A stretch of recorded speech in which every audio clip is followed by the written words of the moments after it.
Everyone, आज हम पढ़ेंगे क्लास 6 का पार्ट 7। पार्ट का नाम है जीवों में अनुकूलन।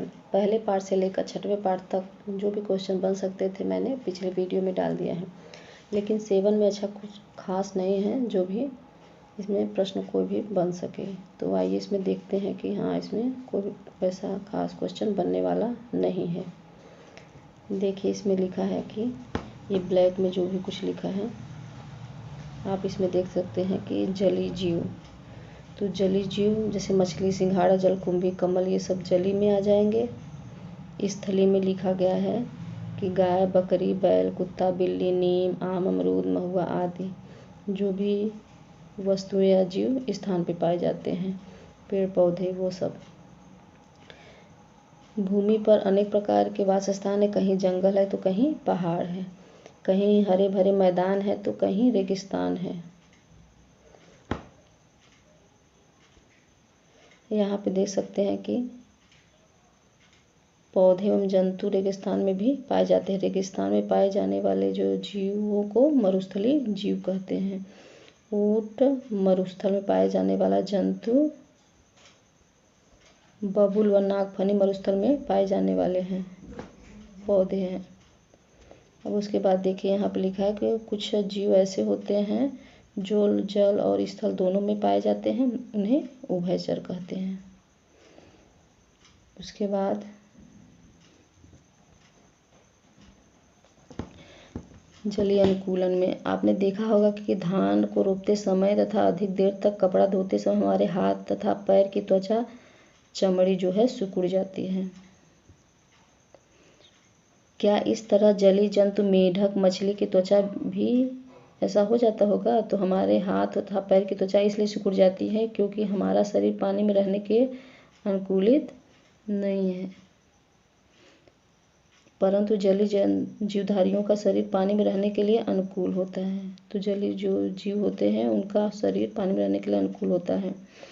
अनुकूलन जीवधारियों के शरीर में रचनात्मक विशेषताओं का कारण होता है। जलीय वातावरण में रहने के लिए शरीर को सुरक्षा की आवश्यकता होती है। जलीय जंतु मछली के शरीर पर जलरोधी शल्क पाए जाते हैं। तो ऐसा कुछ खास नहीं था प्रश्न बनने लायक। देख सकते हैं कि जलीय जंतु मछली के शरीर पर जलरोधी शल्क पाए जाते हैं। इनके श्वसन के लिए विशेष रचना बनी रहती है। इसको देखिए क्लोम। तो मछली किससे सांस लेती है? तो गिल या क्लोम से। तैरने के लिए इनका शरीर धारा रेखित होता है, धारा रेखित तथा चपटे पंख वाला होता है। और मछली में जो है यहाँ पे देख सकते हैं, यहाँ पे मछली में यहाँ गर्दन का अभाव पाया जाता है और आँखें जो होती हैं निमेषक पटल होती हैं। यहाँ पर आप देख सकते हैं। उसके बाद यहाँ कुछ खास नहीं था, उसके बाद भी आप देख सकते हैं यहाँ पे भी कुछ नहीं है। सभी लक्षण मछली के जल में तैरने, भोजन की तलाश तथा श्वसन के प्रति अनुकूल होते हैं। इसी प्रकार अन्य जलीय जंतुओं में भी अनेक विशेषताएं पाई जाती हैं जिनके कारण ही वे जल में निवास कर पाते हैं। अब यहाँ पे जो देख सकते हैं कि मेढक के पश्चपाद के पादजाल, मेढक के जो पिछले पैर होते हैं पादजाल जल में तैरने में तथा लंबी मांसपेशियां भूमि पर कूदने में उनको सहायता करती हैं। इसके अतिरिक्त यह जल में त्वचा द्वारा, जब मेढक जो है जल में जब रहता है तो त्वचा से सांस लेता है तथा स्थल पर वह फेफड़ों से श्वसन करता है। इसी प्रकार जलीय पौधों में भी अनुकूलन होता है। इन पौधों का शरीर कोमल तथा कमजोर होता है क्योंकि इन पौधों के शरीर के सभी भागों में मृदु उत्तक अधिकता में होता है। काष्ठी उत्तक अत्यंत अल्प मात्रा में होता है। काष्ठी मतलब लकड़ी जो कठोर होते हैं, ऐसा उत्तक उसमें बहुत ही कम मात्रा में होता है। पत्तियां बहुत ही पतली, कटी फटी तथा तैरने की अवस्था में होती हैं। पत्तियों में प्रायः रंध्रों का अभाव पाया जाता है।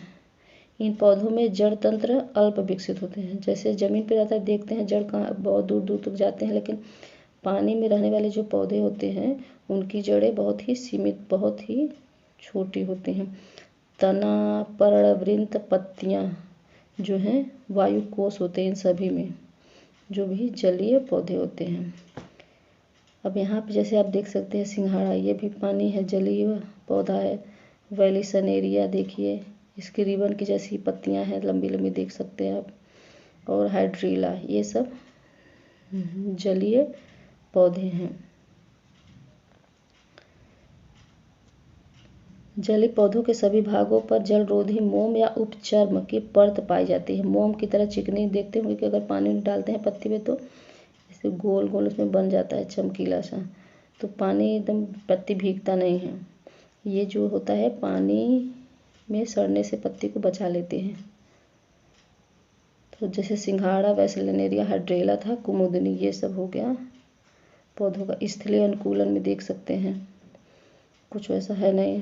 तो स्थलीय जंतु जैसे बिल्ली, कुत्ता, सियार, ये बकरी, गाय स्थलीय पौधे जैसे नीम, आम, अमरूद, महुआ, बबूल, ये भी वातावरण के अनुकूल होते हैं। स्थलीय जंतु जैसे बिल्ली, कुत्ता, सियार, शेर, भेड़, बकरी, गाय, ये सब प्रचलन के 4 पाद होते हैं। इनमें सांस लेने हेतु विकसित श्वसन तंत्र होता है। नीम, आम, बबूल, अमरूद, ये भी स्थलीय वृक्ष हैं। इसके बाद यहाँ भी तो कुछ खास नहीं है। जैसा कि आप जानते हैं कि मरुस्थल में रहने वाले जंतु विशेष परिस्थितियों का सामना करते हैं। जैसे पानी की कमी होती है, मरुस्थल में रहते हैं, तेज़ धूप भी लगती है और गर्मी बहुत होता है, और मरुस्थल में बालू ज़्यादा होता है तो बालू पे उनको चलना भी पड़ता है। जैसे ऊँट है, ऊँट को क्या कहते हैं, रेगिस्तान का जहाज भी कहते हैं। उपयुक्त परिस्थितियों के समाधान हेतु मरुस्थलीय जंतुओं में जल संचय, खुरदरी त्वचा होती है, अधिक बाल होते, लंबे पैर होते हैं और गद्देदार त्वचा तलवे रेगिस्तान में दौड़ने के लिए अनुकूलित होती हैं। इसमें देखिए ऐसा भी कुछ खास नहीं था क्वेश्चन बनाने लायक। अब इसमें भी आप देख सकते हैं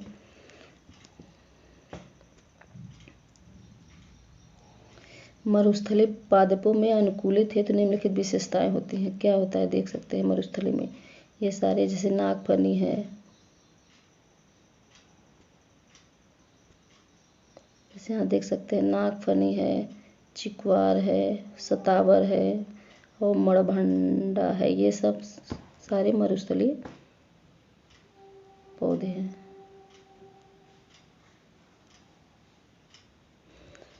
जड़ तंत्र अत्यधिक फैला हुआ, भूमि में जल प्राप्त करने का अधिक गहराई में चली जाती हैं जड़ें जो मरुस्थल की होती हैं। तना मांसल पर मतलब बहुत मोटा होता है, चपटा रहता है और हरा और स्पंजी हो जाता है, और भोजन बनाने के साथ जल संचित करने का कार्य भी करते हैं। वाष्पोत्सर्जन की क्रिया कम करने के लिए पत्तियां जो है या मांसल कांटों या सल्क में रूप में परिवर्तित है। जैसे नागफनी है, घिक्वार है, सतावर है, मणभंडा है। पत्तियों में रंध्र गड्ढों में धंसे रहते हैं जिससे वाष्पोत्सर्जन कम होता है। जैसे कनेर। कीट तथा पक्षी हवा में उड़ते हैं। इन जंतुओं को उड़ने हेतु शरीर में अनेक प्रकार से अनुकूलन होते हैं। आइए देखते हैं कीट के, जो वायु में उड़ने वाले पक्षी होते हैं। तो वायुवीय अनुकूलन, अपने परिवेश में उड़ने वाले पक्षियों को ध्यान से देखें। क्या आप जानते हैं कि ये कैसे उड़ते हैं? इनके उड़ने की गतिविधियों का सूक्ष्म अवलोकन करें। आप देखते हैं कि ये उड़ने के पूर्व शरीर को फुला लेते हैं। पहले पंख को फुलाकर पंख फैलाते हैं, फिर एक निश्चित दिशा में ऊपर दाएं अथवा बाएं उड़ान भरते हैं। इसी प्रकार कीटों में भी उड़ने की प्रक्रिया होती है। आइए जानें कि इनका शरीर उड़ने में किस प्रकार अनुकूलित होता है। तो यहाँ पर आप कीटों के बारे में देख सकते हैं। कीटों में उड़ने हेतु अनुकूलन। आप कीटों को ध्यान से देखें, इनका शरीर बहुत ही छोटा होता है और इनका शरीर अन्य अकशेरुकीय जंतु जैसे केचुआ है, घोंघा है, इन सब की तुलना में बहुत ही हल्का होता है।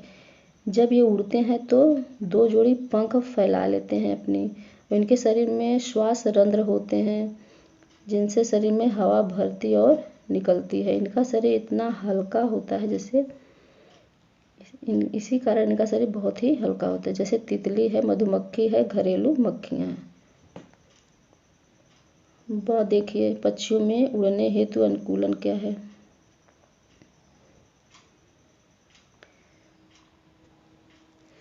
पक्षियों का शरीर वायवीय वातावरण के अनुकूल होता है।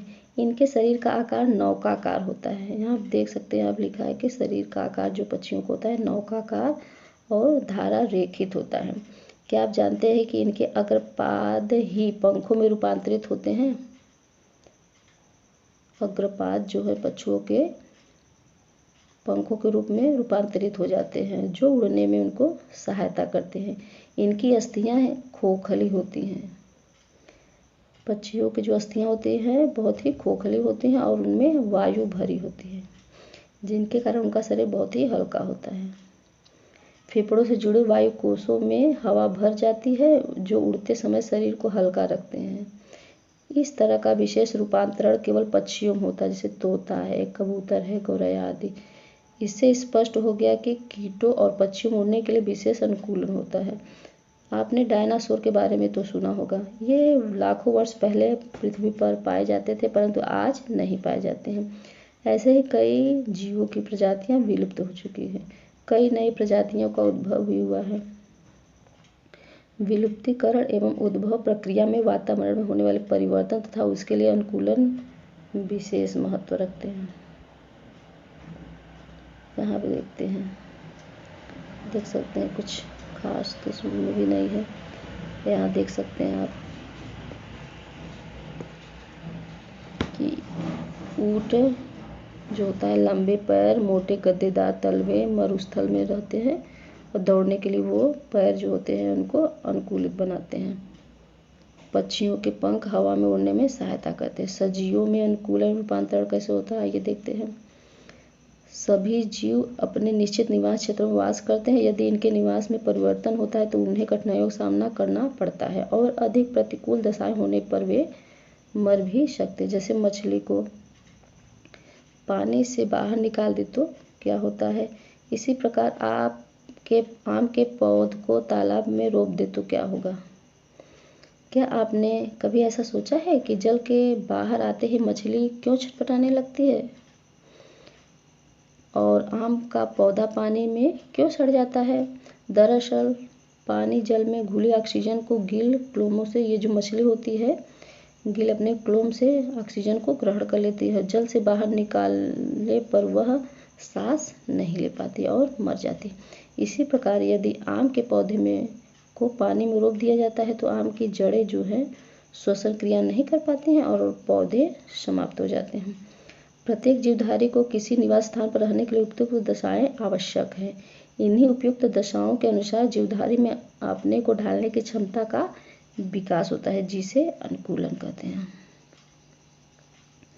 देख सकते हैं इसमें कुछ खास नहीं था, तो कुछ क्वेश्चन बना नहीं ठीक से, तो आप देख सकते हैं 2-3 क्वेश्चन बना है। तो मछली जल में घुली ऑक्सीजन को किसके द्वारा ग्रहण करती है, तो गिल या क्लोमो द्वारा। ऊँट के कुबर में क्या संचित होता है, तो वसा संचित होता है। वैलिसनेरिया हाइड्रिला किस प्रकार के पौधे हैं, तो ये जली पौधे हैं। और पाठ 6 का 2-4 क्वेश्चन बच गया था, तो यहाँ पे मैंने लिख दिया, नोट कर दिया है, आप इसको देख सकते हैं। 32 तक था उसमें, तो 33 देखिए। डहेलिया और शकरकंद की जड़ें किस प्रकार की जड़ों के उदाहरण हैं, तो अपस्थानिक जड़। आलू जड़ है या तना, तो आलू तना है। कमजोर तने से पतली पतली तने नुमा संरचना निकली रहती है, उन्हें क्या कहते हैं, प्रतान कहते हैं।